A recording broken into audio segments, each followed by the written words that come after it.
One Monday morning at Crestview Bank in downtown Atlanta, newly appointed branch manager Emily Carter was on edge. She had landed a prestigious job and was eager to prove herself. Today, she believed, would be her moment to shine. As the bank bustled with activity, a middle-aged black man walked in, dressed simply in a plain shirt and sneakers. His demeanor was calm, his stride confident, yet humble. "Good morning," he said to Emily.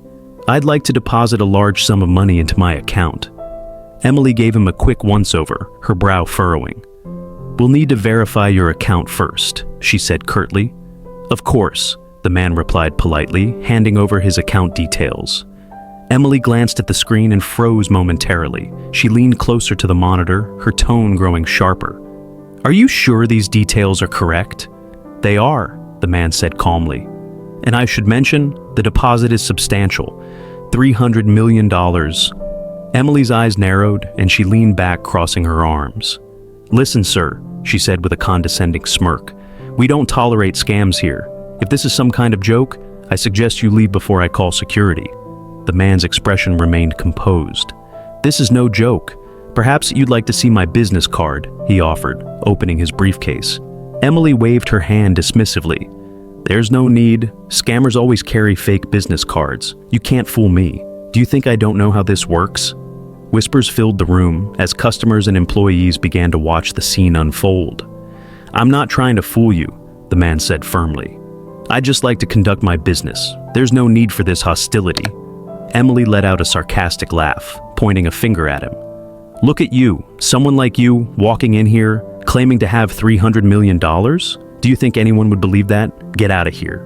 The room fell silent as a tall man in a sharp suit entered the bank unnoticed. His piercing gaze took in the scene, and he approached the counter. "What's going on here?" he asked in a calm yet authoritative tone. Emily turned to him, her face flushing red. "Mr. Bennett, this man claims he wants to deposit $300 million into his account. It's clearly a scam. I was about to call security." Mr. Bennett raised an eyebrow, his voice calm but firm. "And what makes you so sure it's a scam?" "Look at him," Emily exclaimed, gesturing at the man. "Does he look like someone with that kind of money?"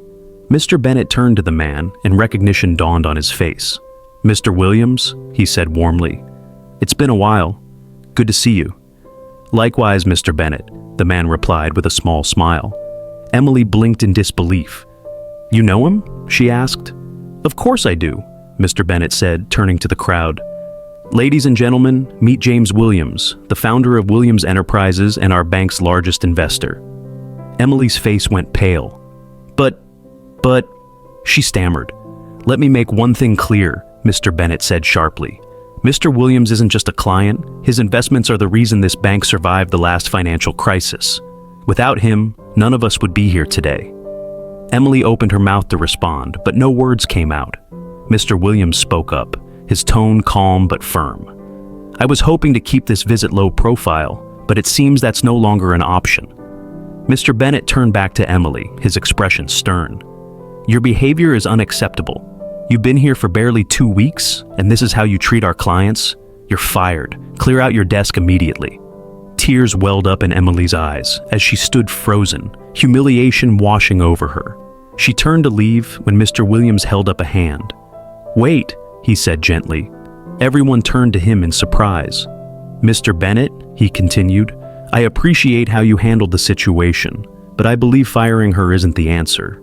We all make mistakes, and this could be a valuable lesson for her. Give her another chance. Let her grow from this." Mr. Bennett hesitated, then nodded. "Very well, Mr. Williams. Emily, you can stay, for now. But consider this your final warning." Emily looked at Mr. Williams, tears streaming down her face. "Thank you," she whispered. Mr. Williams nodded. "Kindness is what defines us, not our mistakes."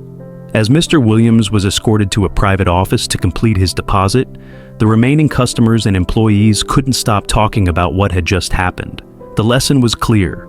Never judge a book by its cover, and always strive to show humanity.